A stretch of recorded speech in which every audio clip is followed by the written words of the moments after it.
لو لشن يوم احضرت زين القبايل ورقص لعيونها 10 و8 شيخة الغزلان متعبت الاصايل اشرقت مثل القمر بين الغواني.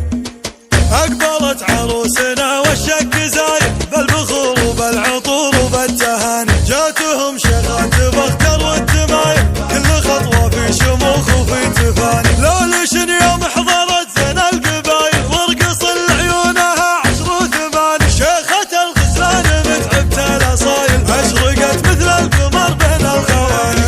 الخشم والعين والمبسم هوايل والدلع والحسن فيها شيء ثاني ترفتن بالزين تعطيك الدلايل كانها ورد من الاغصان. بنت ابوها الحر كسب الجمايل فيصل العصلب وله قدر وشاني والعمام بفعلها النوباس طايل الخلف ريف العرب طيب المجاني. وامها العنود بنته للفعايل ام خالد ما يغيرها الزمان والخوالون نعم دربنا الخصايل لابت المجلاد عز الكل عاني ربعها الظفران مشعلة الفتايل الفخر والطيب في كل شعطاني. ويا فهد واوصيك في ام الجدايل حطها في القلب من بين المحاني شيخها اللي زينها ما له مثايل العروسه اللي لها قدر ومكاني. اقبلت عروسنا والشك زايد بالبخور وبالعطور وبالتهاني جاتهم شيخات بختر والتمايل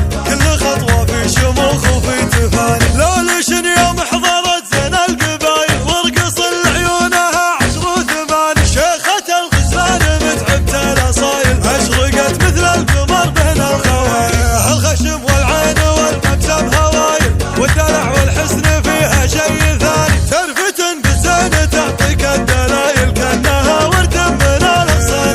بنت ابوها الحر كسب الجمايل فيصل العصلب وله قدر وشاني والعمام بفعلها النوباس طايل الخلف ريف العرب طيب المجاني. وامها العنود بنته للفعايل ام خالد ما يغيرها الزمان والخوالون نعم دربنا الخصايل لابت المجلاد عز الكل عاني ربعها الظفران مشعلة الفتايل الفخر والطيب في كل شعطاني. ويا